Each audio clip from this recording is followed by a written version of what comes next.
The links to John Channel here over at Subscribe. So I got a mailbox also. So Disney's 100th anniversary box set shows the slow death of the institution that was Disney at a low, low price of $1,500. So I was looking at this Bleeding Fool story, and then I went out dog walking the dog, and kind of wondering why the story was sticking with me and why it was kind of depressing me a little bit. I knew Disney was dead. If you follow the culture war at all, you're well aware that Disney's just gotten too weird to the point where it's not recoverable, or also that they don't want to turn it around, which kind of makes you look at the people who are pulling the strings at the top of Disney and go, "There's, I would love to know more about you because I suspect that you're probably on some island visitor list or something yeah, everyone knows about that island, like knows enough to the extent that two people got deleted in their cells, but." So how many other like situations like that are, that was just one guy like that story kind of hit big, and then like nobody further covered the story. Kind of weird. Seems like there's a lot of stuff going on in the West that like things that just don't get covered. It's like, kind of a lot of weird things where people just say, oh, it's kind of weird, and they just move on from that story. But you got to wonder how many other, like, there's so much behavior that just can't be explained rationally, and then you look at the people who are pulling strings and going like, so who's pulling your strings? Like politicians, they say, are elected, not selected. It's like, what if the heads of these big corporations, these $150 billion Disney, these corporations disseminate so much information, have they're really controlling a lot of the influencing how kids think. It's like, so who's pulling their strings? Because I kind of suspected, it might be people behind the scene, and not so much how much of stuff is going on Sub Rosa is what I'm looking at. So they got this Blu-ray box set for $1,500 for 100 films, which if you're a fan, you probably already had the films you wanted, and it's actually a fine deal if that's $15 per Blu-ray and you like the selection and you wanted the physical copies. But even before I saw the selection of the films, I was thinking, well, if I'm picking the films, even with what little I know about the whole history of Disney movies, I probably would have stopped at least 20 years ago, or it would have been very front loaded, heavy. The first 40 years would have been probably most of the stuff.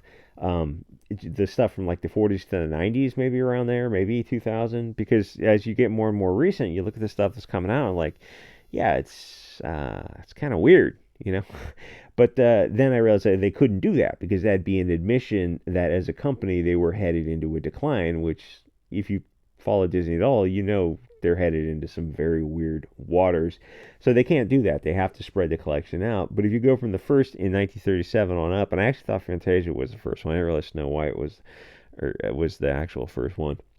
And what's funny about Hollywood in general is more and more remakes are coming out, which at first I was cringy and laughing at it. Now it kind of gives me a weird feeling in the pit of my stomach, like not that we're in the Matrix or something like that, but something is very deeply wrong. I saw the what was the guy, who was it? Brad Pitt and that chick who was married to for a little bit.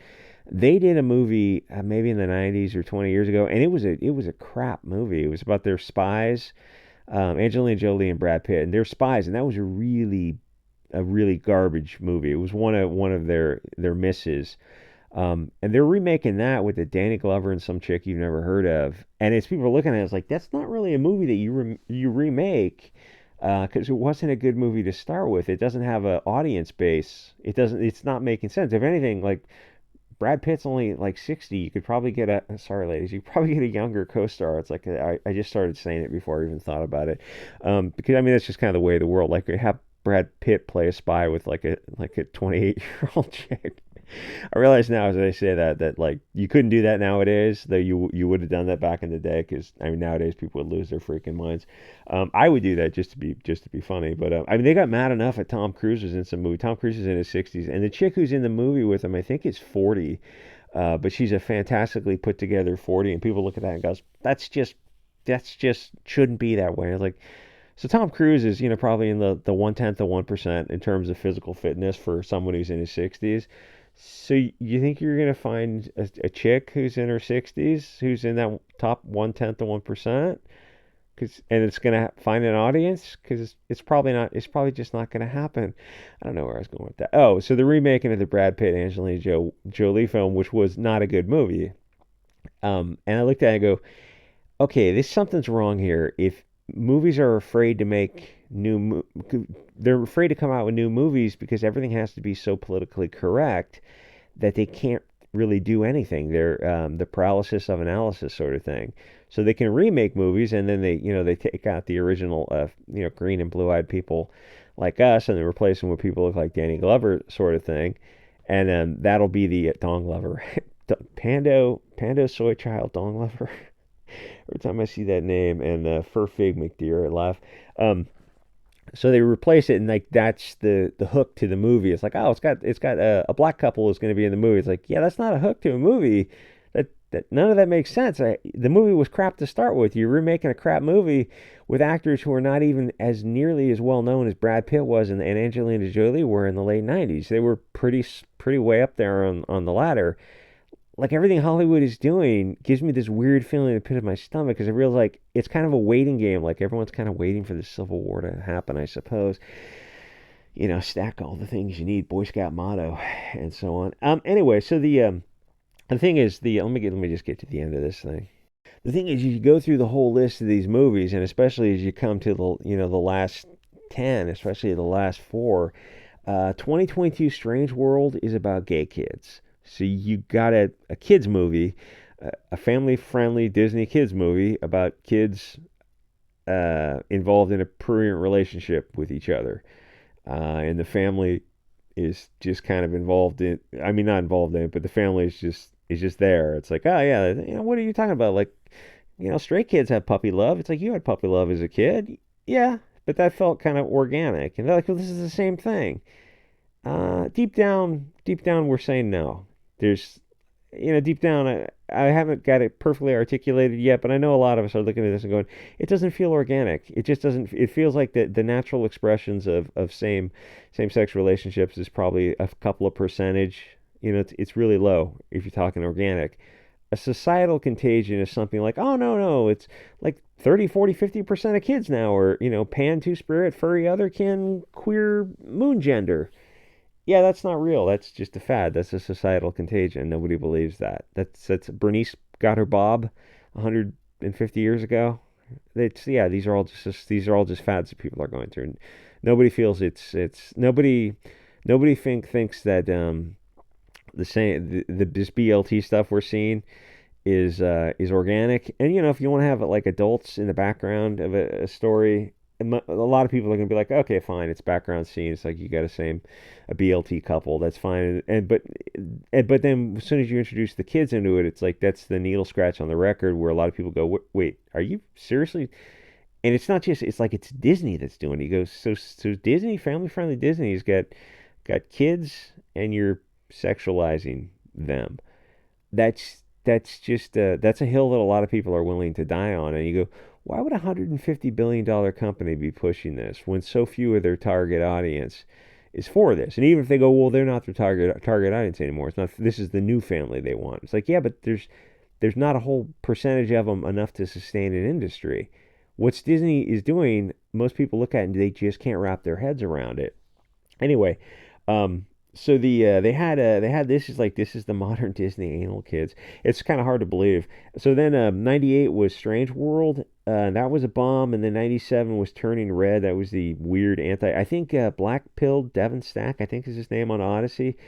He did a deep dive into 2022's Turning Red, about how like all the hidden messages behind it, and it's like it's not confirmation bias. You can look at it. It's like this is the sexualizing kids and Disney. It's just a really hard thing for people to come to terms with and realize like no, you're not reading into it, and you're not conspiracy hat tinfoil type of things. Like they're actually doing this. It's and like the society is just kind of accepting it.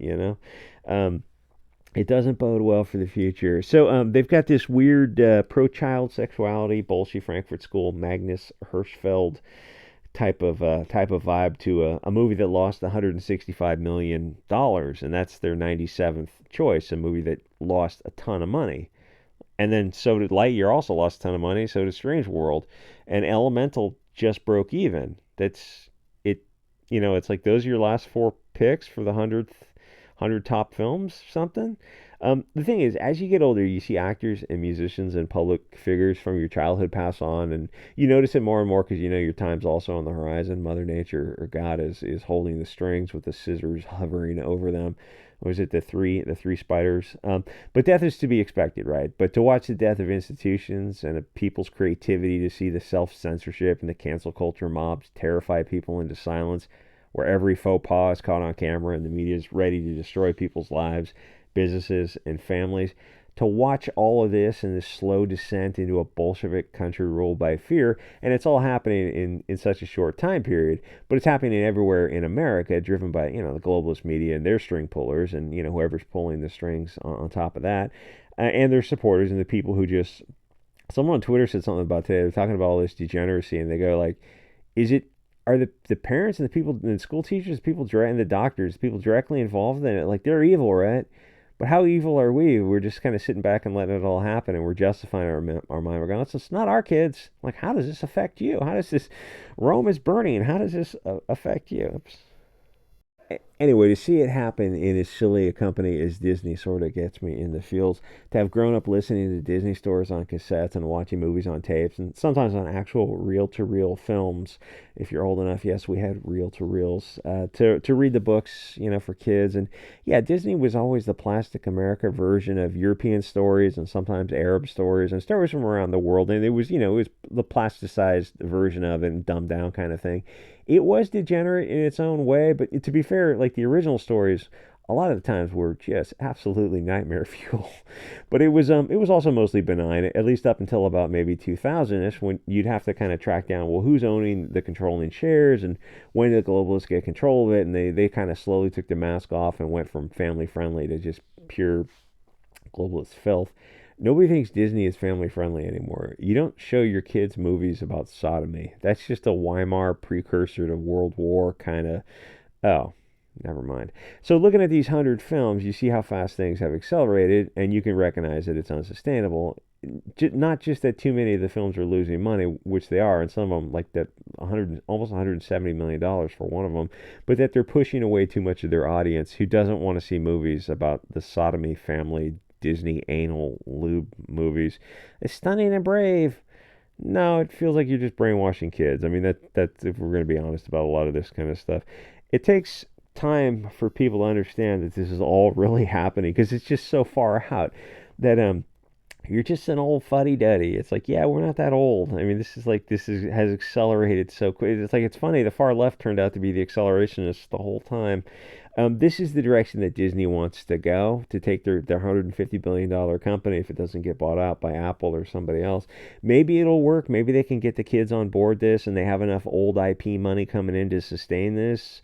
But it kind of looks at, I think, more likely, I think the company is going to go under, or someone's going to buy them out and have a little bit of a restructuring. But, to be fair, even if Apple bought them out, Apple's going to be almost as woke as Disney. So I don't think you'd see much of a change. It's like, oh, we go from Bob Iger to Chapek Tiger. Yeah, they're still going in roughly the same direction. I don't think it mattered too much. But if the company, like, they're willing to take the company to the edge of bankruptcy, and it seems it's just people can't wrap their heads around why a company would do this. But you have to watch the behind the scenes. And Bounding the Comics did some good coverage about the conference calls and the Zoom calls and the shareholder meeting, where the people behind the scenes, these women, are talking about, oh yeah, we're going to make Disney as gay as possible. And my kids, this is like 50-year-old woman's talking about, she's got 4 kids and they're all, they identify as part of this BLT stuff. And you realize, like, all the people who are on board Disney pulling the strings, they're I mean, but they're not ultimately people who are pulling the strings. They're the people who own the controlling shares. And I don't know who has the controlling shares of the company. I know there's some fighting going back and forth. A lot of times, like mutual funds and BlackRock and State Street and Vanguard, stuff like this. And if it's BlackRock, then Larry Fink is pulling the strings on that and his puppet masters. And this is the direction they very much want to go in. But it's weird that people are looking at these huge companies and goes, this is more like a Jim Jones Kool-Aid drinking cult. And people go, that's crazy.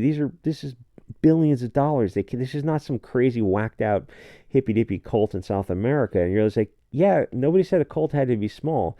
This is a cult. It's the cult of Bolshevism. It's not. These aren't businesses. This is a religion to them. It's this religion of Bolshevism, and it sounds so tinfoil hat until you start listening to these conference calls with these, shareholder calls with the people who are pulling the strings on Disney. Realize like, no, this is what they're actually saying. They're actually talking about, yes, we have permission to make Disney as gay as possible, and these women are talking about their kids, which is kind of a little, too much personal information kind of thing.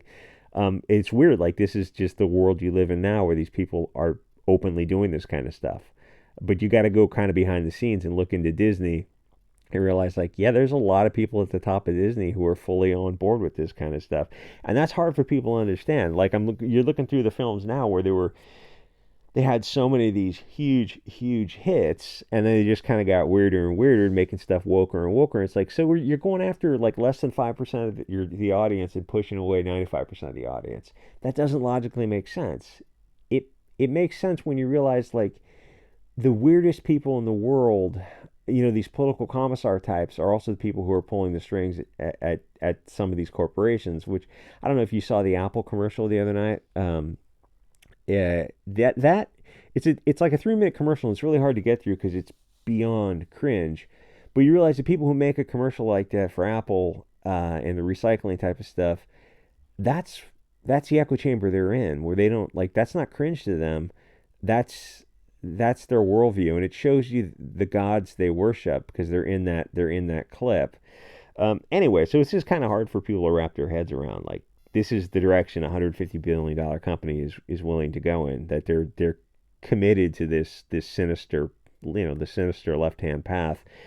And it's hard to understand until you kind of understand the bigger Bolshevik picture. That 120 years after the rise of Bolshevism, it's like it didn't go away. It ebbs down. It ebbed down in the 50s when they had McCarthy was going after people, and they got the Rosenbergs, and it's like, yeah, but you stopped. Like you would have had to clean the whole country out after World War II. And it's like they didn't. It's like, oh, so what happened? It took 70 years, but they won. They got in all the institutions as like everyone was. Who's that guy? Not Brezhnev. That guy was warning. The guy was warning about like, yeah, it's just slow subversion and corruption of academia and then politicians, and to the point now where you look around, it's like, it's like the whole house is full of these. The whole structure is rusted out, I'll say, and that's kind of what's like. You're gonna have to. Um, uh, um, um, anyway, like, comment, subscribe, and I'll see you guys all next episode.